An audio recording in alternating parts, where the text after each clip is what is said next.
if you forget your Windows login password. Let's see how to factory reset a laptop without logging into Windows 11. Now press and hold the Shift key. And then restart your computer.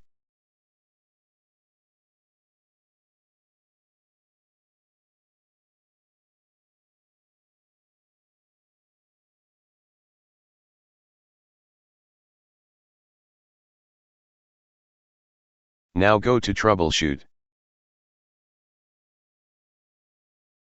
Then select Restart this PC.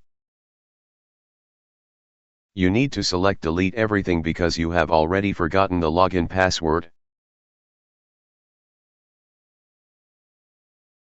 Now select Local Reinstall.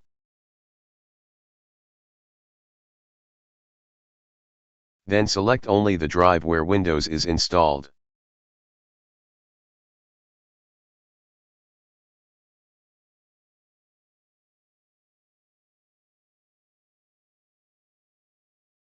Now click on the Reset button.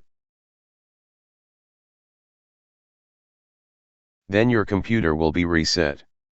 And your login password will be deleted.